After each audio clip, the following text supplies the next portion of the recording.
नमस्कार दोस्तों। कैसे हैं आप सभी। उम्मीद करता हूं कि आप स्वस्थ होंगे, सुखी होंगे और प्रसन्न होंगे।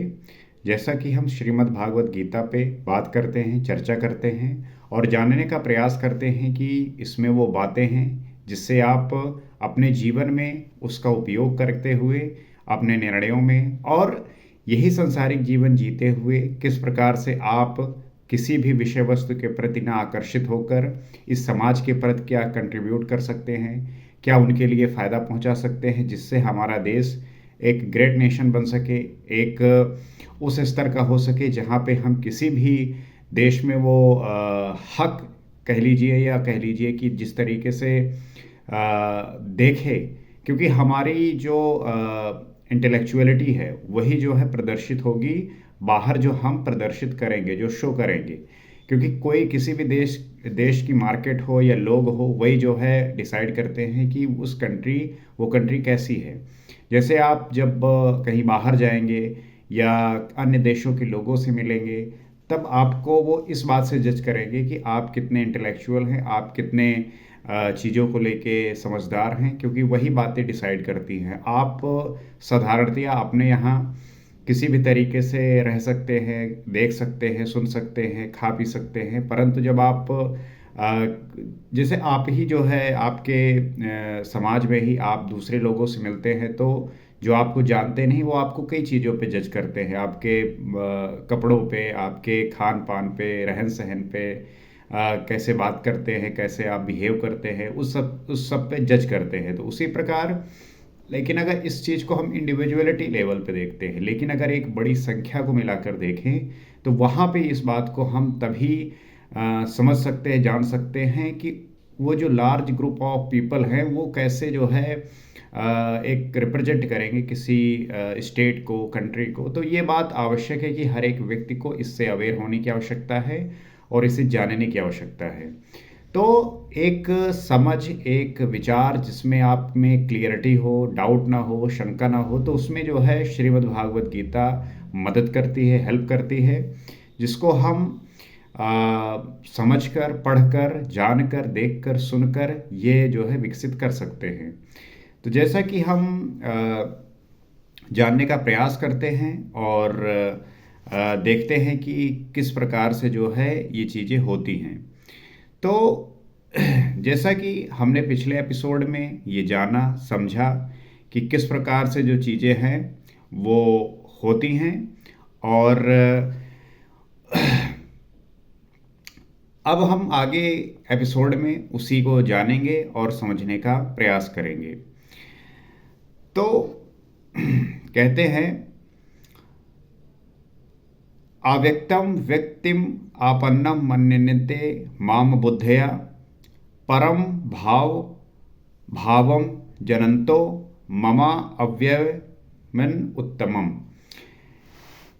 यद्यपि जब देवताओं के नाम पर देवता नाम की कोई वस्तु है ही नहीं, जो फल मिलता है वो भी नाशवान है।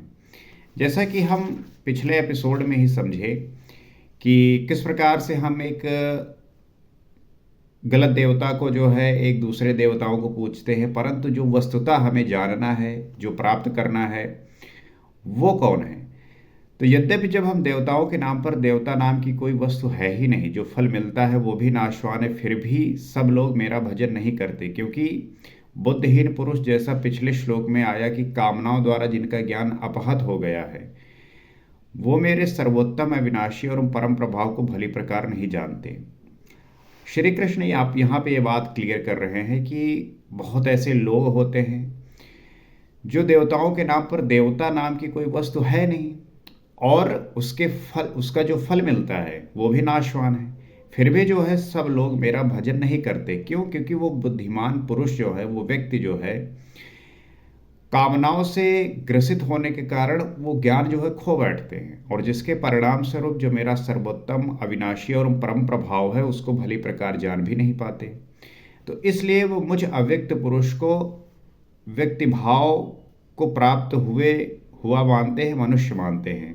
तो उन्हें लगता है कि मेरा भी जन्म जो है वो मनुष्य भांति हुआ है, उन्हीं के प्रकार से मैं हूँ। तो उस प्रकार से वो नहीं समझ पाते। अर्थात श्री कृष्ण भी मनुष्य शरीरधारी योगी थे, योगेश्वर थे। जो स्वयं योगी हो और दूसरे को भी योग प्रदान करने की जिनमें क्षमता हो, उन्हें योगेश्वर कहते हैं। योगेश्वर कहते किसे हैं? जो तो योगी हो और अपने कहे हुए बातों से, शब्दों से, कार्यों से किसी दूसरे को भी योगी बना सके, तो उसे हम योगेश्वर कहते हैं।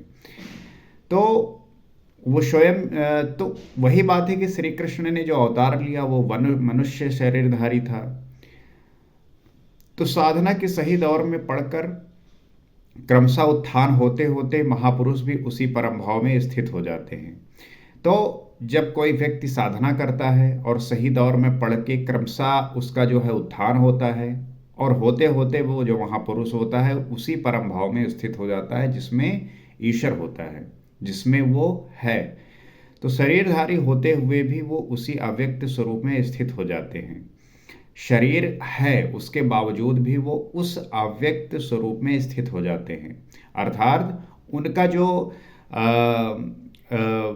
स्थिति है वो उसी प्रकार से हो जाती है। फिर भी कामनाओं से विवश मंद बुद्धि के लोग उन्हें साधारण व्यक्ति ही मानते हैं।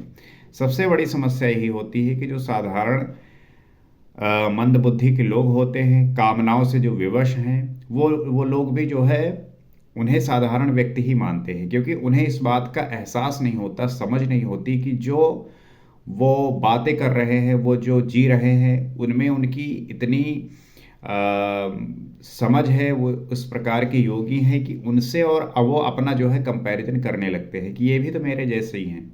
लेकिन सिर्फ शरीर मात्र होना आपके जैसा इसका मतलब नहीं कि वो आपके जैसे हैं।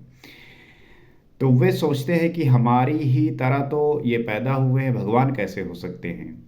यही प्रश्न उठाते हैं कि वो भी जो है हमारे तरह ही पैदा हुए हैं, तो भगवान कैसे हो सकते हैं। और उन बेचारों का दोष भी क्या है? दृष्टिपात करते हैं तो शरीर ही दिखाई पड़ता है। उनका दोष यही है कि वो जो है उसको जानने के लिए कर्तव्य नहीं किए, प्रयास नहीं किए, और उनका दृष्टिपात होता गया, जिससे जो है वो शरीर के ऊपर देख ही नहीं सकते चीज़ों को। वे महापुरुष के वास्तविक स्वरूप को देख क्यों नहीं पाते? अब ये प्रश्न उठता है कि जो महापुरुष का वो वास्तविक स्वरूप होता है उसे जो है वो देख क्यों नहीं पाते? उनमें ऐसी कौन सी क्षमता नहीं होती कि वो उन्हें पहचान पाए, देख पाए? तो इस पर श्री कृष्ण कहते हैं, नाहम प्रकाशा सर्वस्य योग माया समावृता मूढ़ो अयम नाभिजनाति लोको माम जमम व्यवम। वो कहते हैं सामान्य मनुष्य के लिए माया एक पर्दा है जिसके द्वारा परमात्मा सर्वथा छिपा है। ये हमने कई बार बात किया कि जो सामान्य मनुष्य है उसके लिए जो माया होती है वो एक पर्दा होता है, अर्थात उसके दृष्टि के सामने ऐसा पर्दा पड़ा होता है कि माया ही जो है उसको दिखती है। माया के बाहर की क्या जो चीज़ें हैं उसे वो समझ में नहीं आती, क्योंकि जिसके द्वारा परमात्मा सर्वथा छिपा है वो माया का जो पर्दा है वो पड़ा हुआ है। माया क्या, जो ये भौतिक संसार है, इसमें ही वो जो है सदैव अपने आप को लिप्त रखता है, इसी में आसक्त रहता है, इसी में आकर्षित रहता है और अपना पूरा समय जो है इसी में लगाए रहता है। लेकिन वो सब नाशवान है, वो नष्ट हो जाएंगे, उसको इस बात का बोध शायद नहीं है, अन्यथा बोध होने के पश्चात तो वो उससे जो है छूट ही जाएगा। तो योग साधना समझकर वो इसमें प्रवृत्त होता है। जब योग साधना करता है, समझता है, तो इसमें प्रवृत्त होता है। इसके पश्चात योग माया अर्थात योग क्रिया भी एक आवरण ही है। तो ये जो योग माया की हम बात करते हैं, योग क्रिया भी जो है एक तरीके का आवरण होता है, और योग का अनुष्ठान करते करते उसकी पराकाष्ठा योग आरूढ़ता आ जाने पर वो छिपा हुआ परमात्मा विदित होता है। तब वो जब योग का अनुष्ठान करता है और करते करते जो है पराकाष्ठा योग आरूढ़ता आ जाने पर वो छिपा हुआ जो परमात्मा है वो विदित होता है, अर्थात दिखाई देने लगता है। तो तात्पर्य क्या है कि जब वो माया का पर्दा हटता है, आप जब अपने शरीर से ऊपर उठते हैं और मन और बुद्धि इससे ऊपर जाते हैं, तब जो है आपको उस परमात्मा जो है विदित होता है, वो समझ में आने लगता है।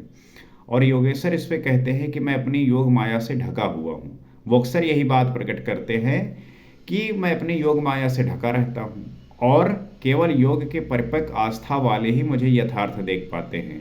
तो हर एक व्यक्ति के लिए मैं उपलब्ध नहीं हूँ कि हर एक व्यक्ति जो है ये देख पाए। क्यों? क्योंकि इसके लिए आवश्यक है कि वो जो है योग से परिपक्व हो और उस अवस्था में पहुंचे जहां पे वो समझ पाए। मैं सबके लिए प्रत्यक्ष नहीं हूं, इसलिए ये अज्ञानी मनुष्य मुझ जन्म रहित।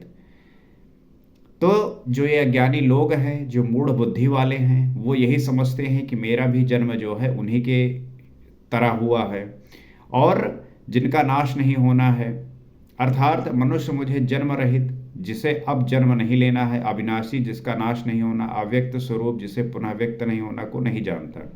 तो जैसा कि मैं जन्म रहित हूँ, अविनाशी हूँ, अव्यक्त हूँ, वो जो है वो वास्तव बात को नहीं समझ पाता। अर्जुन अर्जुन भी श्री कृष्ण को अपनी ही तरह मनुष्य मानता था। ये अक्सर भ्रम होता है कि आप ही के साथ भगवान चल रहे होते लेकिन आप पहचान नहीं पाते। अर्जुन को भी लगता था कि श्री कृष्ण जो है वो भी मनुष्य ही हैं, हमारे जैसे ही हैं। तो आगे उन्होंने दृष्टि दी तो अर्जुन गिड़गिड़ाने लगा, प्रार्थना करने लगा। और जब श्री कृष्ण ने उसको दृष्टि दी, उसको बताया, तब वो जो है गिड़गिड़ाने लगा, प्रार्थना करने लगा। और वस्तुतः व्यक्त स्थित महापुरुष को पहचानने में हम लोग प्रायः अंधे ही हैं। अक्सर होता है कि जो ऐसे महापुरुष होते हैं, जो अव्यक्त स्थित वाले महापुरुष होते हैं, उनको पहचानने में हम लोग प्रायः अंधे होते हैं, अर्थात समझ नहीं पाते। और ये समझ तभी आती है जब व्यक्ति इस पे काम करता है, अर्थात वो उस स्थिति पे पहुंचता है, वो निरंतर अध्ययन करता है, समझने का प्रयास करता है तब जो है उसको वो दिखता है। अन्यथा हम अंधकार में उस चीज को देख ही नहीं पाते। आगे कहते हैं, वेदाहम समतितानि वर्तमानानि चा अर्जुनन भविष्याणि चा भूतानि माम तु वेद न कश्चन। वो कहते हैं, अर्जुन, मैं अतीत, वर्तमान और भविष्य में होने वाले संपूर्ण प्राणियों को जानता हूं, परंतु मुझे कोई नहीं जानता। अर्जुन से श्री कृष्ण कहते हैं कि हे अर्जुन, मैं अतीत मतलब जो हो चुका, जो बीत चुका है, वर्तमान जो अभी चल रहा है, और जो भविष्य है, उनमें होने वाले संपूर्ण प्राणियों को जानता हूँ।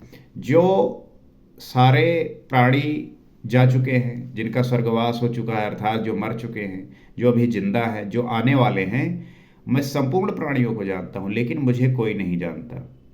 ये कितनी बड़ी बात है कि हम जानने का प्रयास करते हैं ईश्वर को, लेकिन कोई विरला ही जान पाता है। और ईश्वर सभी को जानते हैं क्योंकि वो सर्वज्ञ हैं, वो उन्हें पता है। ये सब जानते हुए भी हमारे बीच में जब प्रकट होते हैं तब हम उन्हें नहीं जान पाते।